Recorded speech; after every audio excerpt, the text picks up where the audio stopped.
नमस्कार विद्यार्थी मित्रांनो, आज आपण या व्हिडिओच्या माध्यमातून 12वी भूगोलमध्ये 100पैकी 100 मार्क कसे मिळवावेत याविषयी माहिती पाहणार आहोत। मी आहे प्राध्यापक प्रदीप शेळके, सहाय्यक प्राध्यापक। या व्हिडिओच्या माध्यमातून आपण इयत्ता 12वी वार्षिक परीक्षेमध्ये भूगोल विषयामध्ये आपण पैकीच्या पैकी मार्क मिळवू शकतो याविषयी आपण चर्चा करणार आहोत। त्याचबरोबर IMP प्रश्न, अतिशय महत्त्वाचे जे काही प्रश्न आहेत त्या प्रश्न आपण पाहणार आहोत, त्याच्यावर आपण चर्चा करणार आहोत। त्याच पद्धतीने आदर्श उत्तरे कशी आपण लिहावीत याविषयी माहिती पाहणार आहोत। त्याचबरोबर आदर्श उत्तरपत्रिका कशी असते आणि पेपर तयार करणारा जो व्यक्ती असतो तो व्यक्ती, त्याचबरोबर पेपर तपासणारे जे काही शिक्षक असतात ते शिक्षक यांचा जे काही मानसिक किंवा मानसशास्त्रीय दृष्टिकोनातून ते काय विचार करत असतील त्यांच्या विचाराचा आपण विचार करून या ठिकाणी हे विश्लेषण या ठिकाणी करत आहोत। त्याचबरोबर मी एक IMP प्रश्नपत्रिका या ठिकाणी तयार केलेली आहे, त्याच्यावरही आपण या ठिकाणी चर्चा करणार आहोत। तर या व्हिडिओच्या माध्यमातून आपण हे सर्व गोष्टी पाहणारच आहोत। तर चला तर 12वी भूगोल वार्षिक परीक्षा प्रश्नपत्रिका विश्लेषण। बऱ्याच विद्यार्थ्यांना वार्षिक परीक्षेमध्ये कशा स्वरूपाचे प्रश्न विचारले जातील, कशा स्वरूपाची प्रश्नपत्रिका असेल हे बऱ्याच विद्यार्थ्यांना माहिती नाही। आता तुम्ही जर हा एक टेबल जर लक्षात घेतला तर तुम्हाला एका दृष्टिक्षेपामध्ये समजेल की आपला भूगोल विषयाचा पेपर कसा असणार आहे आणि त्या पेपरमध्ये आपल्याला काय करायचं आहे। तर ह्या टेबलमध्ये प्रामुख्याने 4 कॉलम आहेत। एक प्रश्न क्रमांक, दुसरा आहे उपप्रश्न क्रमांक व प्रश्न, आणि तिसरा कॉलम आहे किती सोडवायचे आणि किती मार्क असणार आहेत। तर प्रश्न क्रमांक 1, दिलेल्या सूचनेनुसार खालील उपघटक सोडवा। म्हणजे खाली तुम्हाला जे काही अ, ब, क, ड हे 4 उपघटक असणार आहेत, हे 4 उपघटक तुम्हाला सोडवायचे आहेत। म्हणजे प्रश्न क्रमांक 1 साठी आपल्याला एकूण 20 मार्क असणार आहेत। ते 20 मार्क कशा पद्धतीचे असणार आहेत त्याच्यावर आपण चर्चा करूयात। प्रश्न क्रमांक 1 त्यामधील अ, योग्य पर्याय निवडून विधाने पूर्ण करा किंवा अचूक गट ओळखा। ह्या दोन्ही जे काही उपघटक आहेत ह्या उपघटकापैकी एक उपघटक तुम्हाला परीक्षेमध्ये विचारला जाऊ शकतो। मग कोणता विचारला जाऊ शकतो, कोणता विचारला जाणार नाही हे आपल्याला या ठिकाणी सांगता येणार नाही। त्यामुळे आपल्याला दोन्ही उपघटकांची तयारी करायची आहे। योग्य पर्याय निवडून विधाने पूर्ण करा, अचूक गट ओळखा। आता या ठिकाणी तुम्हाला 5 त्या ठिकाणी विधाने असणार आहेत किंवा 5 उपप्रश्न असणार आहेत। प्रत्येक उपप्रश्न एका मार्कासाठी असणार आहे। म्हणजे ह्या सेक्शनला म्हणजे प्रश्न क्रमांक 1 अ साठी 5 मार्क असणार आहेत। प्रश्न क्रमांक 1 त्यातला ब आकडा, त्यामध्ये बघा कशा स्वरूपाचे प्रश्न असणार आहेत। अचूक सहसंबंध ओळखा व साखळी पूर्ण करा किंवा चुकी बरोबर लिहा, त्यालाच आपण योग्य की अयोग्य लिहा। ह्या 2 स्वरूपाचे किंवा 2 उपघटक टाईपसारखे तुम्हाला प्रश्न त्या ठिकाणी विचारले जाऊ शकतात। यामध्ये सुद्धा तुम्हाला कुठला उपघटक येणार आहे हे आपल्याला निश्चितपणे सांगता येणार नाही। किंवा ह्यावेळेस तुम्हाला अचूक सहसंबंध ओळखा व साखळी पूर्ण करा असाही विचारला जाऊ शकतो, किंवा ह्या परीक्षेत तो न विचारता चुकी बरोबर लिहा असंही विचारला जाऊ शकतो। आणि त्याचे तुम्हाला 5 उपप्रश्न असतील, ते 5 उपप्रश्नांना 5 मार्क असणार आहेत। म्हणजे प्रत्येक उपप्रश्नासाठी 1 मार्क असणार आहे। एकूण 5 मार्कासाठी प्रश्न क्रमांक 1 ब आहे। त्यानंतर प्रश्न क्रमांक 1 क, यामध्ये सुद्धा दोन घटक आहेत, दोन्हीपैकी एक घटक तुम्हाला विचारला जाणार आहे. त्यामध्ये आहे दिलेल्या विधानामधील ए विधान व आर कारण यांचं अचूक सहसंबंध ओळखा, किंवा दिलेल्या सूचनेनुसार विधाने पूर्ण करा. यापैकी कुठल्याही पद्धतीने तुम्हाला परीक्षेमध्ये प्रश्न विचारले जाऊ शकतात. त्यासाठी तुम्हाला 5 मार्क या क साठी ठेवण्यात आलेले आहेत. म्हणजे तुम्हाला 5 विधाने असतील किंवा 5 उपप्रश्न त्या ठिकाणी असतील, त्याला 5 मार्क असणार आहेत. आणि प्रश्न क्रमांक 1 मधील ड आकडा आहे अयोग्य घटक ओळखा. तर या ठिकाणी याला दुसरा पर्याय उपलब्ध नाही, तर तुम्हाला अयोग्य घटक ओळखाच असाच तुम्हाला उपप्रश्न परीक्षेमध्ये विचारला जाणार आहे. त्यासाठी तुम्हाला 5 या ठिकाणी विधानं असतील, त्या विधानं तुम्हाला सोडवायची आहेत आणि तुम्हाला त्याला 5 मार्क असणार आहेत. अशा पद्धतीने प्रश्न क्रमांक 1 हा आपला 20 मार्काचा असणार आहे. आता प्रश्न क्रमांक 2 भौगोलिक कारणे लिहा. तर भौगोलिक कारणे लिहा या संदर्भात तुम्हाला 6 उपप्रश्न असणार आहेत. त्यापैकी तुम्हाला 4 उपप्रश्न सोडवायचे आहेत.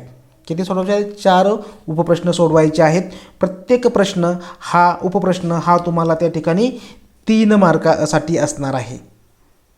3 चौक 12 मार्क यासाठी राखीव ठेवण्यात आलेले आहेत.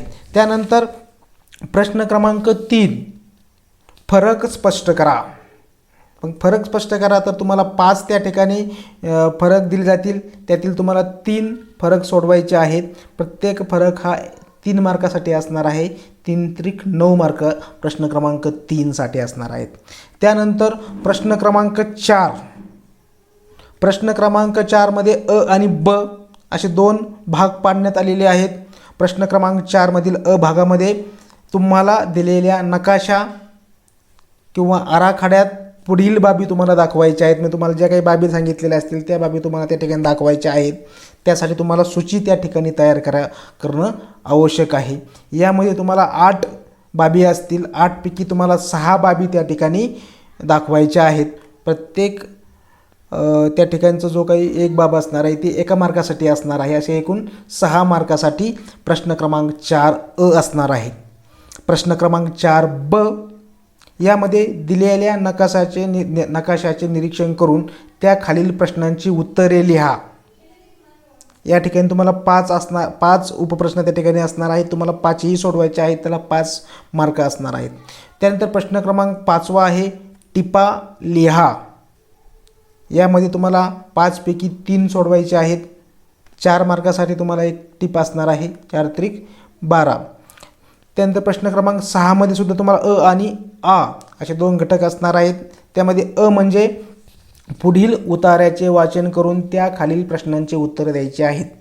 4 प्रश्न विचारले जाणार आहेत. त्याखाली त्याला एका प्रश्नाला 1 मार्क असणार आहे. एकूण 4 मार्कासाठी 6 अ असणार आहे. आणि 6 आ हा जो काही घटक आहे तो योग्य आकृती काढून नावे द्या.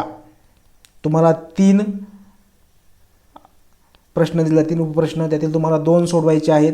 प्रत्येकाला 2 मार्क असणार आहेत. एकूण तुम्हाला झाले 4 मार्क प्रश्न क्रमांक 6 आ मध्ये. आणि प्रश्न क्रमांक 7 सविस्तर उत्तरे लिहा. यामध्ये तुम्हाला 2 प्रश्न दिले जातील. 2 प्रश्नापैकी 1 प्रश्न तुम्हाला सोडवायचा आहे आणि त्याला 8 मार्क असतील. असे एकूण 80 मार्काचा तुमचा पेपर होणार आहे. आणि तुम्ही जर हा संपूर्ण चार्ट जर बघितला असेल तर यातील 1-2 बाबी जर सोडल्या आपण तर त्या प्रश्नाला तुम्हाला पैकीच्या पैकी मार्क पडणार आहेत. आणि ह्या 2-3 बाबीवर तुम्ही जर लक्ष केंद्रित केलं तर तुम्हाला 100 पैकी 100 मार्क पडतील. मी याची तुम्हाला हमी या ठिकाणी देतो. तर मी या ठिकाणी एक प्रश्नपत्रिका तयार केलेली आहे. ती प्रश्नपत्रिका आपण या ठिकाणी पाहणार आहोत. त्या ठिकाणी सर्वात महत्त्वाचं आहे सूचना. तुम्हाला ज्या काही सूचना दिलेल्या आहेत त्या सूचना तुमच्या लक्षात असणं गरजेचं आहे.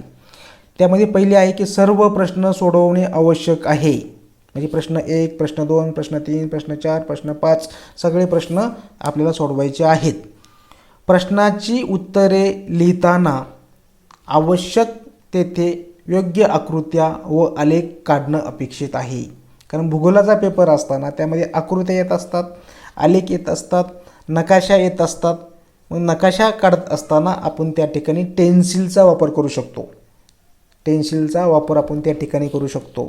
त्याच पद्धतीने रंगीत पेन्सिलचा वापर करण्यास परवानगी आहे, कारण तुम्हाला त्या ठिकाणी नकाशामध्ये जे काही बाबी दाखवायच्या आहेत त्या ठिकाणी तुम्ही रंगीत पेन्सिलचा त्या ठिकाणी वापर करू शकतात.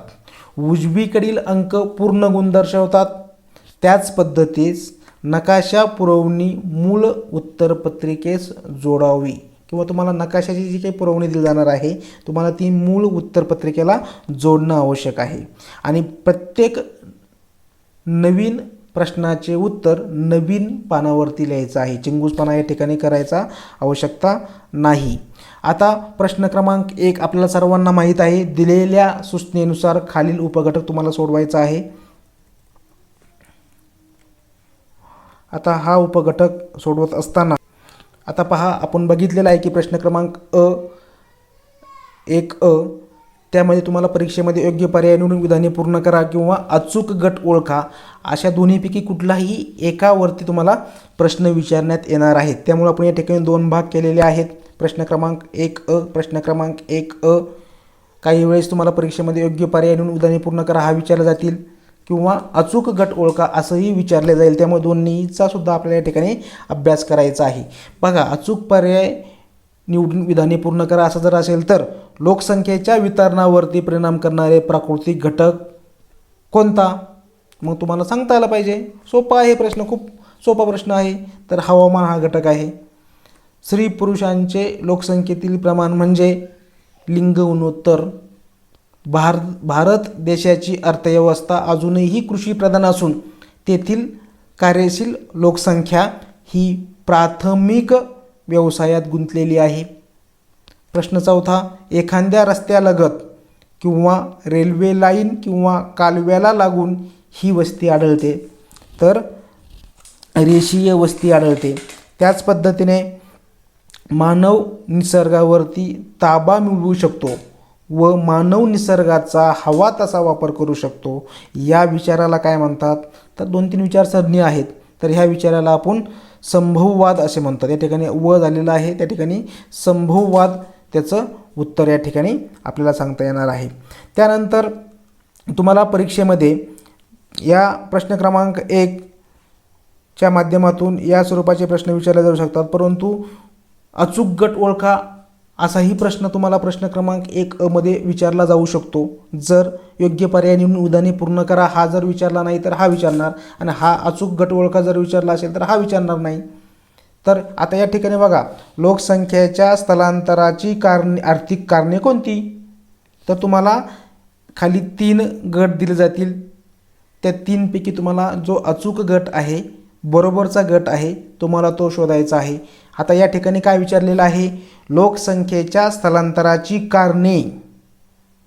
तर लोकसंख्येचं स्थलांतर प्रामुख्याने आपण जर विचार केला तर रोजगाराच्या शोधामध्ये, उच्च राहणीमानाचं डोक्यात विचार असेल तर आपण त्यासाठी आपण स्थलांतर करतो.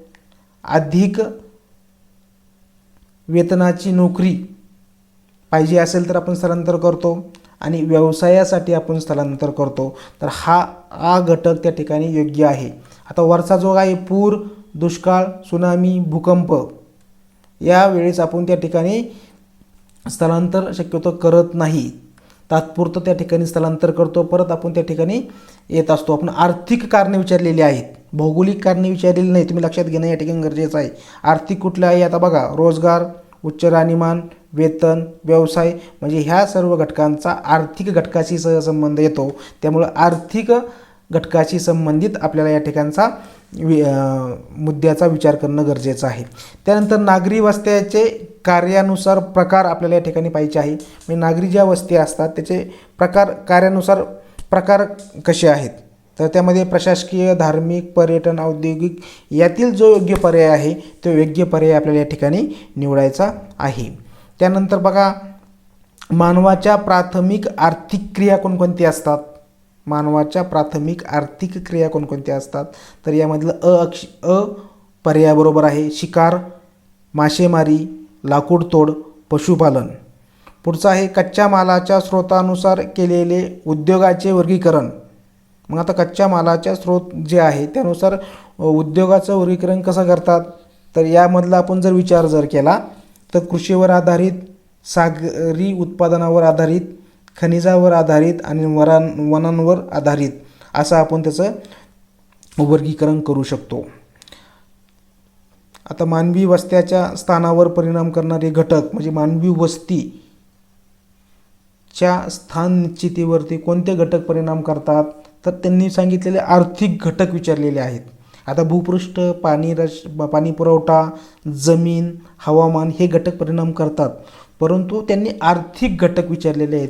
ह्या गोष्टी आपण आपल्या डोक्यात ठेवणं गरजेचं आहे की प्रश्न व्यवस्थित एकदा, दोनदा, तीनदा तुम्ही वाचन करा आणि त्यानंतर तुम्ही उत्तर शोधण्याचा प्रयत्न करा. परंतु काय होतं, आपण घाईमध्ये प्रश्न व्यवस्थित न वाचता आपण त्या ठिकाणी चुकीच्या उत्तराला क्लिक करतो आणि आपल्याला त्या ठिकाणी वाटतं की आपलं उत्तर बरोबर असणार आहे. परंतु ज्यावेळेस आपण घरी येतो त्यावेळेस समजतं की नाही रे, आपलं उत्तर या ठिकाणी चुकलेलं आहे. त्यामुळे प्रश्न व्यवस्थित त्या ठिकाणी वाचायचा आहे. या ठिकाणी आर्थिक घटक विचारलेला आहे. मग आर्थिक घटकाचा सहसंबंध असणारा पर्याय कुठला आहे? शेती, उद्योगधंदे, व्यापार बाजारपेठ आणि वाहतूक आणि दळणवळण हा घटक आपल्याला त्या ठिकाणी. आता प्रश्न क्रमांक 1ब, अचूक सहसंबंध ओळखा व साखळी पूर्ण करा. अचूक सहसंबंध ओळखा व साखळी पूर्ण करा म्हणजे तुम्हाला एक टेबल दिला जाईल, ह्या टेबलनुसार तुम्हाला त्या ठिकाणी साखळी पूर्ण करायची आहे.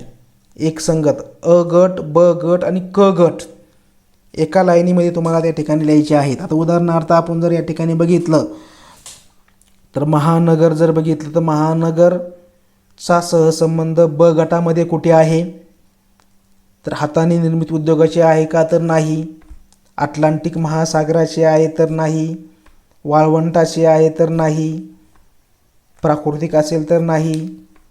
परंतु महानगरचा सहसंबंध दशलक्षी शहरची सहसंबंध आपल्याला सांगता येणार आहे.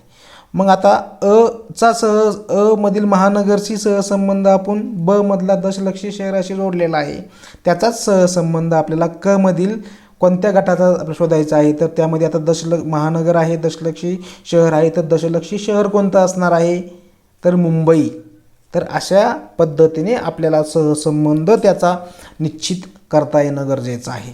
आता बाकीचं जे काही ऑस्ट्रेलिया आहे, कुटीर उद्योग आहे, पनामा कालवा आहे, औपचारिक प्रदेश आहे, याचा सहसंबंध तुम्ही लावायचा आहे. तुम्हाला मी एका गोष्टीचं सांगितलेलं आहे, तुम्हाला प्रत्येक प्रश्नातील एक घटक मी तुम्हाला त्या ठिकाणी त्याचं उत्तर सांगणार आहे, बाकीच्यांचं तुम्हाला स्वतः त्या ठिकाणी करायचं आहे.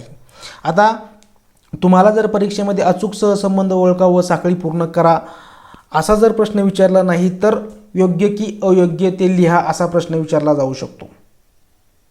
ठीक आहे. परंतु जर अचूक सहसंबंध ओळखा व साखळी पूर्ण करा हा जर विचारला असेल तर योग्य की अयोग्य उत्तरे लिहा हा विचारणार नाहीत. आणि योग्य की अयोग्य लिहा हा जर विचारला असेल तर अचूक सहसंबंध ओळखा व साखळी पूर्ण करा हा विचारला जाणार नाही. आता बघा, योग्य की अयोग्य अतिशय सोपा आहे, म्हणजे चूक की बरोबर लिहा. अतिशय सोपा प्रश्न आहे. त्यामध्ये बघा, पहिला आहे नागरी भागाकडे लोकसंख्येच्या स्थलांतराचे प्रमाण अधिक असते. म्हणजे शहरी भागाकडे लोकसंख्येच्या स्थलांतराचे प्रमाण अधिक असते. काय योग्य आहे की अयोग्य आहे कमेंट बॉक्समध्ये टाका. तर या ठिकाणी याचं उत्तर असणार आहे, याचं उत्तर आहे योग्य उत्तर आहे. तर बाकीच्या 4 उपप्रश्नांचं उत्तर तुम्ही शोधवायचं आहे. ओके, ठीक आहे.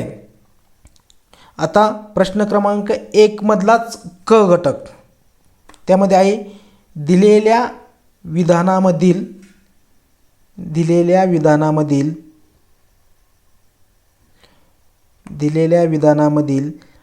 ए विधान व आर कारण यांचा अचूक सहसंबंध ओळखा असा तुम्हाला परीक्षेमध्ये प्रश्न विचारला जाऊ शकतो.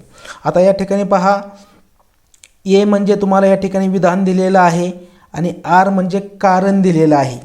परंतु ह्या 2 गोष्टीमध्ये ए आणि आर मध्ये काही सहसंबंध आहे किंवा नाही हा तुम्हाला शोधायचा आहे. त्यामुळे तुम्हाला अगोदर जो काही ए विधान दिलेलं आहे ते अतिशय काळजीपूर्वक तुम्हाला त्या ठिकाणी वाचायचं आहे. आता डॉगर बँक क्षेत्र मासेमारीसाठी जगप्रसिद्ध आहे, ते बरोबर आहे, विधान ते बरोबर आहे.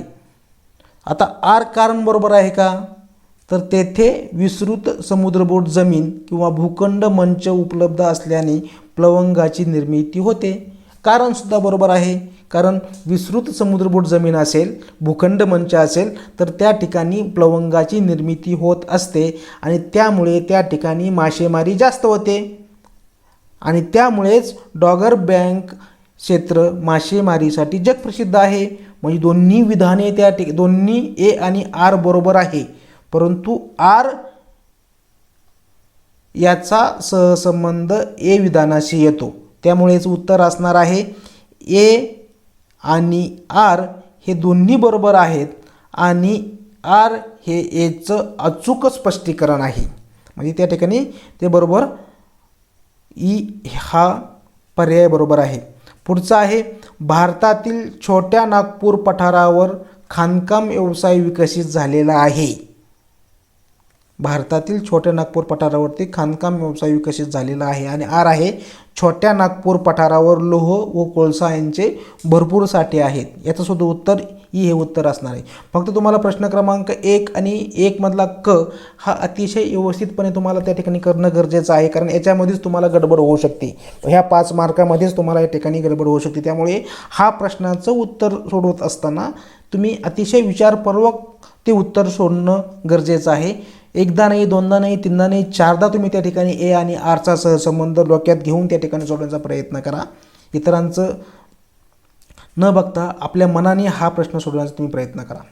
आता प्रश्न क्रमांक 1 क जर तुम्हाला दिलेल्या विधानातील ए विधान आणि आर कारण ह्या स्वरूपाचं जर तुम्हाला आला नसेल तर तुम्हाला दिलेल्या सूचनेनुसार विधाने पूर्ण करा असा त्या ठिकाणी तुम्हाला प्रश्न येऊ शकतो. बघा, प्रश्न क्रमांक 1 ब क याला एकमेकांना ऑर आहेत, हे तुम्ही त्या ठिकाणी लक्षात घेणं गरजेचं आहे. ऑर म्हणजे प्रश्नपत्रिकेत ऑर नाहीत, या दोन्हीपैकी कुठलाही एक त्या ठिकाणी येऊ शकतो. तर आता या ठिकाणी आपण पहिलं बघू, वाढत्या लोकसंख्येनुसार मानवी वस्त्यांची चढत्या क्रमाने मांडणी करा. म्हणजे विधाने तुम्हाला जे काही सूचना दिली असणार आहे त्या सूचनेनुसार तुम्हाला त्या ठिकाणी कामकाज करायचं आहे. आता या ठिकाणी आपण विचार झालं तर पाडा असणार आहे, खेडे असणार आहे, शहर असणार आहे आणि महानगर असणार आहे. यांचा क्रम कसा असणार, अगोदर पाडा आहे, पाड्यानंतर मोठं खेडे आहे, खेड्यानंतर मोठं शहर आहे, शहरानंतर मोठं महानगर आहे. असा तुम्हाला या चढत्या क्रमाने तुम्हाला या ठिकाणी मांडणी करता आली पाहिजे. आता बाकीचे 2, 3, 4, 5 हे तुम्ही स्वतः सोडवायचे आहेत. त्याचे उत्तर आपल्याला कमेंट बॉक्समध्ये तुम्हाला त्या ठिकाणी टाकायचे आहेत. बरोबर, प्रश्न क्रमांक 1 क चे बाकीचे प्रश्न या ठिकाणी आहेत, तुम्ही ते बघून घ्या व्यवस्थित. वस्तीचे प्रकार असतात, प्राकृतिक घटकांना वस्तीचे वितरणावर परिणाम होत असतात. हे जे काही प्रश्न आहेत ते प्रश्न तुम्ही त्या ठिकाणी बघून घ्या. त्याच्यावर तुम्हाला उत्तरे तुम्हाला कमेंट बॉक्समध्ये टाकायचे आहेत. आणि सर्वात अवघड जो काही तुम्हाला घटक असणार आहे तर प्रश्न क्रमांक 1 क की ए विधान आर कारण या संदर्भातील जे काही 5 प्रश्न आहेत त्या 5 प्रश्न तुम्ही अतिशय व्यवस्थितपणे सोडवणं आवश्यक आहे. समजतंय? आता प्रश्न क्रमांक 1 मधला ड आकडा अयोग्य घटक ओळखा. याला पर्याय नाही, याला म्हणजे दुसरा विचारला जाऊ शकत नाही, याला तर अयोग्य घटक ओळखा हाच विचारला जाणार आहे. त्यामुळे याला जास्त टेन्शन घ्यायची गरज नाही. आता पहिलं आहे महाराष्ट्र प्रादेशिक विभाग किंवा महाराष्ट्रातील प्रादेशिक विभाग. वरती काय विचारलेलं आहे, अयोग्य घटक ओळखा. म्हणजे चुकीचा घटक तुम्हाला खालील यातून ओळखायचा आहे. आता महाराष्ट्रातील प्रादेशिक विभाग कोणकोणते आहेत तुम्हाला त्या ठिकाणी ओळखायचे आहेत. आता मराठवाडा आहे, कोकण आहे, खानदेश आहे, पश्चिम महाराष्ट्र आहे, विदर्भ आहे, मुंबई आहे, हे प्रादेशिक विभाग आहेत.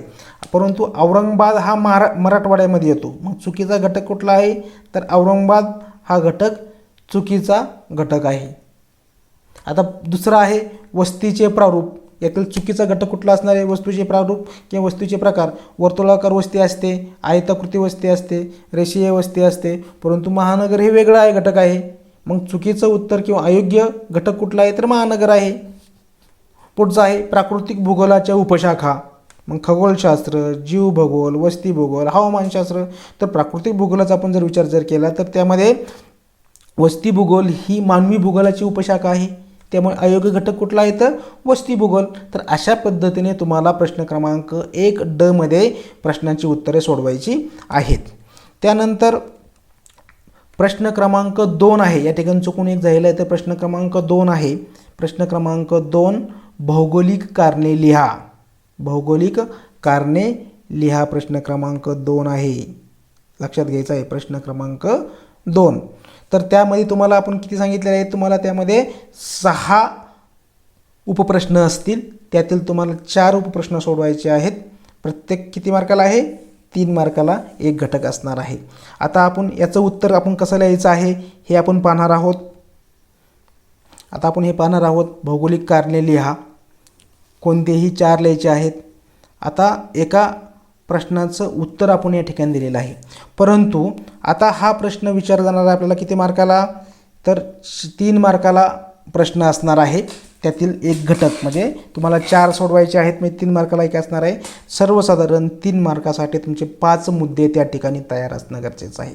आणि उत्तर लिहित असताना हे उत्तर तुम्ही मुद्देसूद उत्तर लिहिणं गरजेचं आहे. त्यामध्ये मुद्दे असणं गरजेचं आहे, उदाहरण असणं गरजेचं आहे. उदाहरण असणं त्या ठिकाणी खूप महत्त्वाचं आहे. आणि ह्या 5 मुद्द्याच्या आधारे जर तुम्ही व्यवस्थित त्या ठिकाणी जर पटवून देऊ शकत असाल तर तुम्हाला पैकीच्या पैकी मार्क पडणार आहेत. आता लोकसंख्येचं वितरण असमान असते त्या संदर्भात एक आदर्श उत्तर या ठिकाणी मी दिलेलं आहे. तर लोकसंख्या वितरणावरती विविध घटकांचा परिणाम होतो. उदाहरणार्थ प्राकृतिक घटक असतील, हवामान असेल, पर्जन्य असेल, इत्यादी घटकांचं वितरणावरती परिणाम होत असतो. लोकसंख्येचं वितरण, ज्या ठिकाणी मानवी वस्तीसाठी योग्य वातावरण आहे तेथे लोकसंख्या जास्त आढळते. उदाहरणार्थ मैदानी भाग. ज्या ठिकाणी मानवी जीवनासाठी प्रतिकूल वातावरण आहे, म्हणजे मानवी जीवनासाठी वातावरण चांगलं नाही, अशा ठिकाणी लोकसंख्या कमी आढळते. जास्त पर्जन्याचं ठिकाण असेल, डोंगराळ प्रदेश असेल किंवा ज्वालामुखी क्षेत्राचा प्रदेश असेल किंवा ज्या ठिकाणी वारंवार भूकंप होतात असा प्रदेश असेल किंवा ज्या ठिकाणी खूप पाऊस पडतो, खूप उष्णता असते, खूप थंडी असते असा प्रदेश असेल, त्या ठिकाणी लोकसंख्या कमी आढळते. आणि ज्या ठिकाणी उद्योगाचा विकास मोठ्या प्रमाणात झाला असतो तेथे लोकसंख्या जास्त आढळते. ज्या ठिकाणी उद्योगाचा विकास कमी असतो त्या ठिकाणी लोकसंख्या कमी आढळते. त्याच पद्धतीने अतिमागास ठिकाणी वस्ती कमी आढळते. उदाहरणार्थ भारतातील ईशान्येकडील राज्य. तर अशा पद्धतीने तुम्ही 5 मुद्द्याच्या आधारे याचं उत्तर लिहिण्याचा प्रयत्न करायचा आहे. उत्तर लिहित असताना त्या ठिकाणी उदाहरणे असणं गरजेचं आहे. जर अशा पद्धतीचे तुम्ही 4 ते 5 मुद्द्यामध्ये जर व्यवस्थित उत्तर जर लिहिलं तर तुम्हाला त्या ठिकाणी 3 पैकी 3 मार्क पडणार आहेत. परंतु तुम्ही जर निबंध वजा एखादा पॅरिग्राफ जर लिहिला असेल तर तुम्हाला सर्वसाधारणपणे त्याला 1 ते 2 मार्क परीक्षक देणार आहे. परंतु मुद्देसुद्धा असेल तर तुम्हाला अतिशय पैकीच्या पैकी मार्क त्या ठिकाणी पडणार आहेत. प्रश्न क्रमांक 3 आहे, फरक स्पष्ट करा. तुम्हाला 3 सोडवायचे आहेत. तुम्हाला 5 फरक दिले जातील, तुम्हाला त्यापैकी 3 प्रश्न सोडवायचे आहेत. आता या ठिकाणी निसर्गवाद व संभववाद, प्राथमिक व्यवसाय व तृतीयक व्यवसाय, प्राकृतिक भूगोल व मानवी भूगोल, जलवाहतूक व रस्ते वाहतूक, हे मी या ठिकाणी 4 तुम्हाला दिलेले आहेत. म्हणजे हे IMP क्वेश्चन पत्रिका आहे. खूप बाबींचा, खूप गोष्टींचा विचार करून ही प्रश्नपत्रिका तयार करण्यात आलेली आहे. त्याच पद्धतीने तुमचा अभ्यासक्रम आणि प्रत्येक प्रकरणाला किती वेटेज दिलेलं आहे आणि त्यानुसार ही प्रश्नपत्रिका मी तयार केलेली आहे. तर ह्या प्रश्नपत्रिकेवर तुम्ही अभ्यास करणं गरजेचं आहे. तर आता आपण फरक कशा व कोणत्या पद्धतीने स्पष्ट करणं गरजेचं आहे आपण ते पाहणार आहोत. त्यामध्ये प्रामुख्याने पहा, आपण प्राकृतिक भूगोल व मानवी भूगोल या संदर्भात एक आदर्श उत्तर या ठिकाणी केलेलं आहे. सर्वसाधारणपणे 3 मार्कासाठी एक फरक असणार आहे. 3 मार्कासाठी एक फरक असणार आहे. तर तुम्हाला प्रामुख्याने 4 मुद्दे त्या ठिकाणी असणं गरजेचं आहे. मग आता प्राकृतिक भूगोल, मानवी भूगोल. प्राकृतिक भूगोलाची व्याख्या, मानवी भूगोलाची व्याख्या. प्राकृतिक भूगोलामध्ये कोणते घटक महत्त्वाचे असतात, केंद्रस्थानी असतात ते लिहायचं आहे. मानवी कोणते घटक केंद्रस्थानी असतात ते लिहायचं आहे. म्हणजे फरक स्पष्ट करत असताना आपण ज्या बाबी लक्षात घेणं गरजेचं आहे त्या बाबी म्हणजे एखादा समान घटक शोधायचा आहे आणि त्या समान घटक शोधून त्यातील दोघांमधला फरक आपल्याला त्या ठिकाणी सांगायचा आहे. आता प्रामुख्याने आपण जर बघितलं तर प्राकृतिक भूगोलाची व्याख्या आहे, मानवी भूगोलाची व्याख्या लिहिलेली आहे. प्राकृतिक भूगोलाचा केंद्रबिंदू, मानवी भूगोलाचा केंद्रबिंदू, नंतर प्राकृतिक भूगोलामध्ये कुठल्या घटकांचा अभ्यास केला जातो, मानवी भूगोलामध्ये कुठल्या घटकांचा अभ्यास केला जातो. त्याच पद्धतीने प्राकृतिक भूगोलासंदर्भातील एक सर्वसाधारण या ठिकाणी वाक्य आहे, मानवी भूगोलासंदर्भातील या ठिकाणी एक सर्वसाधारण वाक्य आहे. तर अशा पद्धतीने तुम्ही या ठिकाणी फरक स्पष्ट करणं गरजेचं आहे. 4 मुद्दे असणं गरजेचं आहे, मुद्द्या स्वरूपात लिहायचं आहे, एकाखाली नको. बरोबर 2 भाग करायचे आहे, एकीकडे पहिला घटक दुसरीकडे दुसरा घटक त्या ठिकाणी लिहायचा आहे आणि व्यवस्थितपणे मुद्देसूदपणे उदाहरणांचा वापर करून तुम्हाला त्या ठिकाणी फरक स्पष्ट करायचा आहे. लक्षात येतं सर्वांना? प्रश्न क्रमांक 4, दिलेल्या नकाशाचे निरीक्षण करून त्या खालील प्रश्नांचे उत्तरं लिहायचे आहेत. त्या खालील प्रश्नांची उत्तरे तुम्हाला त्या ठिकाणी लिखाण करायचे आहे. प्रश्न क्रमांक असा प्रश्न आहे की आता आपण डायरेक्ट प्रश्न क्रमांक 4 घेतलेला आहे. प्रश्न क्रमांक 4 कुठला आहे की तुम्हाला नकाशामध्ये खालील दिलेले 6 घटक तुम्हाला त्या ठिकाणी नकाशात दाखवायचे आहेत. प्रश्न क्रमांक 4 मग नकाशात कसे दाखवायचे आपण ते पाहणारच आहोत, परंतु प्रश्न क्रमांक 4 तर तो कुठला आहे की खालील घटक आपल्याला वाचन करायचं, नकाशाचं आपल्याला वाचन करायचं आहे आणि त्याची उत्तरं आपल्याला त्या ठिकाणी सांगायची आहेत. एकूण 5 उपप्रश्न असतील.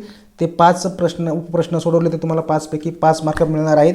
पैकीच्या पैकी मार्क देणारा हा प्रश्न क्रमांक 4 असणार आहे आणि 4 आणि 4 ह्या दोन्हीही प्रश्नामध्ये उपप्रश्नामध्ये तुम्हाला पैकीच्या पैकी मार्क त्या ठिकाणी मिळू शकतात. आता नकाशा काय दर्शवतोय तर कुठलाही तुम्हाला नकाशा असेल तर नकाशाच्या वरती डाव्या कोपऱ्यामध्ये तुम्हाला नाव दिलेलं असतं. अतिशय सोपं आहे.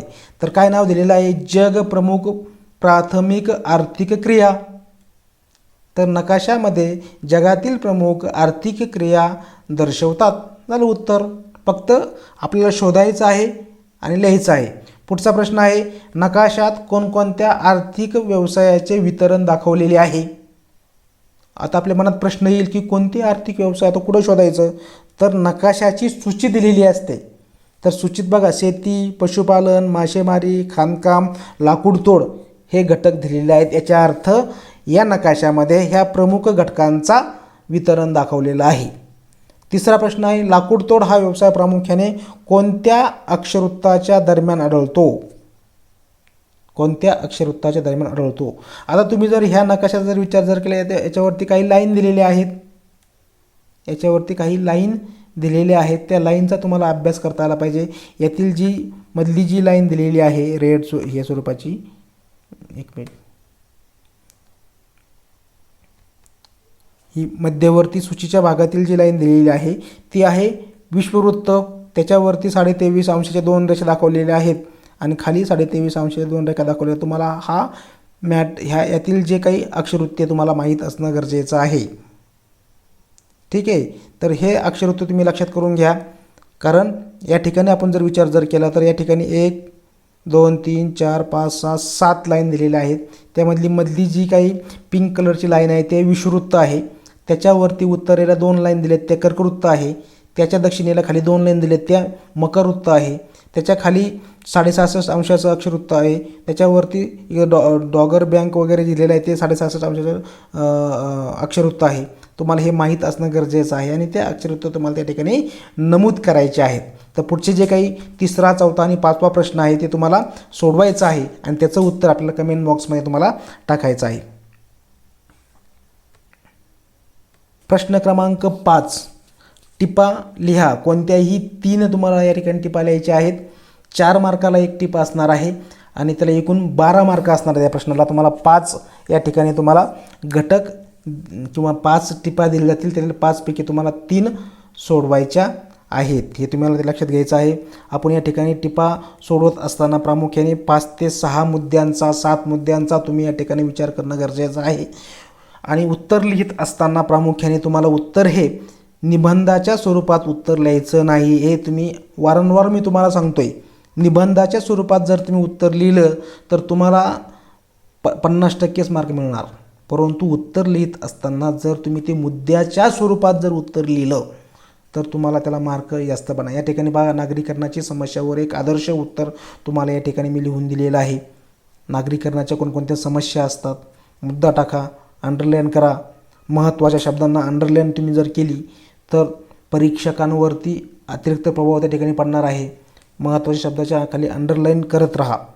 आता समजा या ठिकाणी शहरामध्ये वाढत चाललेली गर्दी, गर्दीला अंडरलाईन करा, झोपडपट्टीला अंडरलाईन करा. जे महत्त्वाचे शब्द आहेत त्या शब्दाला तुम्ही जर अंडरलाईन केली तर त्याचा वेगळा इफेक्ट पेपर चेक करणाऱ्यावरती पडतो आणि त्याला समजतं की ह्या विद्यार्थ्याने अंडरलाईन केल्याच्या अर्थ त्याने अतिशय व्यवस्थितपणे उत्तर लिहिले असणार आहे. तो न पाहताच न हे करताच त्याला पैकीच्या पैकी मार्क देऊन जातो. हे तुम्ही त्या ठिकाणी लक्षात घेणं गरजेचं आहे. त्याच पद्धतीने उदाहरण असतील किंवा दाखले असतील याचा समावेश तुम्ही या ठिकाणी करणं गरजेचं आहे. किंवा नागरीकरणाची समस्या जर असेल तर भारतामध्ये कोणकोणत्या प्रदेशामध्ये नागरीकरणाची समस्या आहेत. मग मुंबई शहर असेल, पुणे असेल, ठाणे असतील, कोलकाता असेल, ह्या शहरामध्ये नागरीकरण जास्त आहे. मग टेन्सिलचं, भारताचं टेन्सिल काढून तुम्ही त्या ठिकाणी नागरीकरणाचे जे काही ठिकाण आहे ते ठिकाण तुम्ही दाखवू शकतात. त्याचा वेगळा इफेक्ट त्या ठिकाणी पडणार आहे. टेन्सिलचा तुम्ही जास्त वापर या ठिकाणी करू शकतात की जेणेकरून पेपर चेक करणाऱ्यावरती त्याचा परिणाम या ठिकाणी जाणार. प्रश्न क्रमांक 6 त्यामधला अ आकडा. पुढील उतार्यांचे वाचन करून त्या खालील प्रश्नांची उत्तरे लिहा. मी 4 प्रश्न असतील, 4 पैकी 4 मार्क पडणारा हा प्रश्न आहे. जास्त अवघड नाही. एकदा दोनदा उतारा वाचायचा आणि खाली दिलेल्या प्रश्नांची उत्तरे तुम्हाला लिहिता येणार आहे. आता या ठिकाणी पहा, लोहपोलाद निर्मितीमध्ये कोणते देश अग्रेसर आहेत. तर तुम्हाला उतारा वाचला का कळणारच आहे. या ठिकाणी बघा, हे देश म्हणजे संयुक्त संस्थाने, रशिया, जपान, जर्मनी, सेंट ब्रिटन, फ्रान्स, इटली, कॅनडा, झेक रिपब्लिकन, सोल्विया, बेल्जियम, ब्राझील, भारत, चीन, तैवान इत्यादी देश हे लोहपोलाद निर्मितीमध्ये अग्रेसर आहेत. मग तुम्हाला ऑनलाईन त्या ठिकाणी क्वेश्चन तुम्हाला त्या ठिकाणी सापडणार आहे. त्यामुळे अतिशय सोपं आहे. बाकीच्या प्रश्नाचे उत्तर तुम्हाला शोधून उतारा वाचून ते लिहायचे आहेत. अतिशय महत्त्वाचा उतारा आहे. तर ह्या उतारा तुम्ही व्यवस्थित वाचायचा आहे आणि खालील प्रश्नाचे उत्तर देण्याचा प्रयत्न करायचा आहे. 4 पैकी 4 मार्क देऊन जाणार हा प्रश्न आपल्याला या ठिकाणी सांगता येणार आहे. आता प्रश्न क्रमांक 6 त्यामधला आ घटक किंवा ब घटक योग्य आकृती काढून नावे द्या. थोडं या ठिकाणी अक्षरांचा मागं पुढं झालेला आहे सेटिंगमध्ये. तर योग्य आकृती काढून नावे द्या. तुम्हाला 4 या ठिकाणी म्हणजे तुम्हाला 4 आकृत्या विचारल्या जातील किंवा 3 विचारल्या जातील. त्या तुम्हाला 2 सोडवायचे आहेत. 2वरती तुम्हाला आकृती काढायची आहे. या ठिकाणी आपण दिलेलं की रेषीय वस्ती किंवा रेषाकृती वस्ती आकृती काढायची, त्याला नाव द्यायचं आहे. व्यवस्थित पद्धतीने रंगीत पेन्सिलचा वापर करायचा आहे तरी चालू शकतो, काही प्रॉब्लेम नाही. आणि या स्वरूपाची आकृती काढायची, परंतु आकृतीला नाव देणं गरजेचं आहे. तुम्ही जर नाव दिलं नाही तर तुम्हाला 1च मार्क पडणार आहे. नाव दिलं तर 2 मार्क पडणार आहेत. नाव कुठलं तर आकृतीमधील घटकांना तुम्हाला नाव द्यायचं आहे. आता रेषीय वस्ती दाखवलेली आहे, मग ही नदी आहे. नदीच्या कडेला जी वस्ती तयार होते त्याला रेषीय वस्ती म्हणतात. किंवा रस्त्यांच्या कडेला जी वस्ती एका रेषेत वस्ती तयार होते त्याला रेषीय वस्ती समजतात. म्हणजे समजलं पाहिजे त्या ठिकाणी की तुम्ही हे नाव दिलेलं आहे तर तुम्हाला त्या ठिकाणी पैकीच्या पैकी मार्क पडणार आहेत. आणि प्रश्न क्रमांक 7 सविस्तर उत्तरे लिहा. सविस्तर उत्तरे लिहा. तर त्या ठिकाणी तुम्हाला 2 प्रश्न असतील, 2 पैकी तुम्हाला 1 सोडवायचा आहे आणि 8 मार्कासाठी तो प्रश्न असणार आहे. तर या ठिकाणी बघा, साखर उद्योग सविस्तर स्पष्ट करा. हा प्रश्नांसंदर्भात आपण उत्तर कसं लिहिणं अपेक्षित आहे की जेणेकरून आपल्याला 8 पैकी 8 मार्क पडतील. सर्वात प्रथम याची थोडक्यात 2 ओळीमध्ये प्रस्तावना करणं गरजेचं आहे.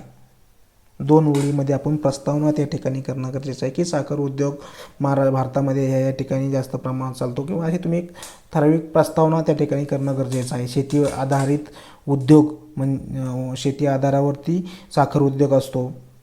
मग कुठल्याही स्वरूपाचं एक मोठ्या प्रश्नाचं उत्तर लिहित असताना प्रस्तावना करणं गरजेचं आहे. त्यानंतर साखर उद्योग म्हणजे काय त्या स्वरूपात एक 4 ते 5 ओळीमध्ये तुम्ही त्या ठिकाणी लिहिणं गरजेचं आहे. त्यानंतर साखर उद्योगाशी संबंधित घटकांची नावे तुम्ही त्या ठिकाणी लिहिणं गरजेचं आहे.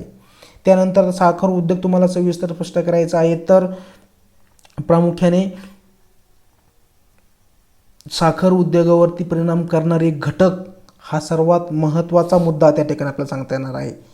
सर्वात महत्त्वाचा मुद्दा आपल्याला त्या ठिकाणी सांगता येणार आहे. साखर उद्योगावर परिणाम करणारे घटक सविस्तर 5 कमीत कमी मुद्दे त्या ठिकाणी तुम्ही लिहून प्रत्येक मुद्द्याचं 2-2, 3-3 ओळीमध्ये स्पष्टीकरण करणं गरजेचं आहे. आणि साखर उद्योग वितरण व त्या संदर्भात टेन्सिलचा वापर, म्हणजे साखर उद्योगाचं वितरण कशा स्वरूपात झालेलं आहे हे तुम्ही त्या ठिकाणी लिहिणं गरजेचं आहे. की भारताचा जर विचार जर केला तर भारताच्या महाराष्ट्र, कर्नाटक या राज्यामध्ये मोठ्या प्रमाणात साखर कारखाने आहेत. या राज्यामध्ये मोठ्या प्रमाणात त्या ठिकाणी साखर व्यवसायाचा विकास झालेला आहे. असे वितरण तुम्हाला त्या ठिकाणी लिहिता आलं पाहिजे. त्याचबरोबर तुम्हाला टेन्सिलचा, भारताचं टेन्सिल काढून त्यामध्ये साखर उद्योग जास्त कोणत्या राज्यात आढळतात ते ठिकाणं तुम्हाला त्या ठिकाणी दाखवता दिलं पाहिजे. उदाहरणार्थ भारताचा जर नकाशा काढला तर त्यामध्ये महाराष्ट्रामध्ये पुणे असेल, कोल्हापूर असेल, अहमदनगर असेल, हे ठिकाणी तुम्हाला त्या ठिकाणी दाखवता आले पाहिजेत. आणि जर ह्या पद्धतीने जर तुम्ही प्रश्न जर लिहिला असेल तर प्रस्तावना केली असेल, नंतर त्याचं संकल्पना सांगितली असेल, त्या संदर्भात घटक सांगितलेले असतील, नंतर काही परिणाम करणारे घटक असतील ते घटक तुम्ही लिहिले असतील, नंतर टेन्सिलचा वापर केला असेल आणि समारोप केला असेल. म्हणजे या ठिकाणी उदाहरणांचा वापर करणं आवश्यक आहे, मुद्दे स्वरूपात उत्तर लिहिणं अपेक्षित आहे आणि टेन्सिलचा वापर करणं आवश्यक आहे. टेन्सिलचा वापर तुम्हाला प्रश्न क्रमांक 7 मध्ये 8 मार्काच्या प्रश्नासाठी टेन्सिलचा वापर तुम्हाला करावाच लागणार आहे. जर तुम्हाला 100 पैकी 100 मार्क घ्यायचे असतील तर टेन्सिलचा वापर करा. त्या ठिकाणी दाखवत असताना 1-2 मुद्दे जरी चुकले, मागं पुढे जरी झालं तरी काही हरकत नाही, परंतु टेन्सिल काढण्याचा त्या ठिकाणी प्रयत्न करा आणि त्यातून तुम्ही ते ठिकाण त्या ठिकाणी दाखवणं गरजेचं आहे. आता बऱ्याच जणांना टेन्सिल कळणार नाही. टेन्सिल म्हणजे भारताचा जो काही आराखडा असतो, फक्त आराखडांमधला भाग काढला असतो, फक्त आपल्याला साईडने आउटलाईन बॉर्डर आपल्याला तयार होत असतात आणि त्यातून तुम्हाला तो घटक त्या ठिकाणी दाखवता आला पाहिजे. तर अशा पद्धतीने आपण भूगोल विषयाची जी काही एक आदर्शवत प्रश्नपत्रिका कशा स्वरूपाची असू शकते आणि त्याचं उत्तर कसे, आदर्श स्वरूपात उत्तरे कसे लिहायची आहेत हे आपण या ठिकाणी बघितलेलं आहे. आता प्रश्न क्रमांक 4 आपला राहिला होता. प्रश्न क्रमांक 4 मध्ये आपल्याला काय सांगितलेलं आहे की तुम्हाला दिलेल्या नकाशा आराखड्यात पुढील बाबी दाखवायच्या आहेत. ज्या काही बाबी दिलेल्या आहेत तुम्हाला त्या भारताच्या किंवा जगात तुम्हाला जो काही नकाशा असेल त्या नकाशामध्ये दाखवायच्या आहेत. आता हे सोपा प्रश्न आहे, 6 पैकी 6 मार्क मिळवू शकतात. तर अशा पद्धतीने आपण प्रश्न क्रमांक 1 ते प्रश्न क्रमांक 7 पर्यंत संपूर्ण प्रश्नावरती सविस्तर चर्चा केलेली आहे. कारण व्हिडिओ खूप मोठा होत आहे त्यामुळे आपण फास्ट या ठिकाणी घ्यायचा प्रयत्न केला आहे. एकाच प्रश्नांचा आपण या ठिकाणी अभ्यास करण्याचा प्रयत्न केला आहे. परंतु तुम्हाला अजून जर या संदर्भात माहिती पाहिजे असेल, अजून जर गायडन्स पाहिजे असेल तर माझ्या नंबरवर तुम्ही कॉल करू शकता. 87 93 21 46 65 87 93 21 46 65 किंवा व्हिडिओच्या पहिल्या पेजमध्ये तुम्हाला माझा नंबर त्या ठिकाणी डिस्प्ले होणार आहे. तर तुम्ही त्या नंबरवरती कॉल करू शकता. तुम्हाला ज्या काही समस्या असतील त्या समस्या तुम्ही कमेंट बॉक्समध्ये तुम्ही त्या समस्या लिहू शकतात किंवा त्या ठिकाणी टाईप करू शकतात की जेणेकरून मला समजेल की तुम्हाला कुठल्या समस्या आहेत आणि कुठल्या समस्यावरती आपण लक्ष केंद्रित करणं गरजेचं आहे. किंवा तुमच्या परीक्षेपूर्वी अजून मी एखादी आदर्शवत प्रश्नपत्रिका या ठिकाणी टाकण्याचा प्रयत्न करेल. परंतु तुम्ही या व्हिडिओच्या माध्यमातून तुम्हाला जी काही प्रश्नपत्रिका दिलेली आहे ती प्रश्नपत्रिका तुम्ही सोडवण्याचा प्रयत्न करा आणि येणाऱ्या वार्षिक परीक्षेमध्ये 100 पैकी 100 मार्क तुम्हाला निश्चितच पडतील. तुम्ही जर मी सांगितलेल्या पद्धतीने जर पेपर सोडवला तर निश्चित तुम्हाला ते मार्क पडतील. पेपर सोडवत असताना काळजीपूर्वक त्या ठिकाणी व्यवस्थित प्रश्न क्रमांक टाकून त्या ठिकाणी उत्तर लिहायचं आहे. प्रत्येक नवीन प्रश्न नवीन पानावर सुरू करायचा आहे. टेन्सिलचा वापर करायचा आहे, उदाहरणांचा वापर करायचा आहे आणि जे महत्त्वाचे शब्द आहेत त्याच्याखाली अंडरलाईन करायचे आहे.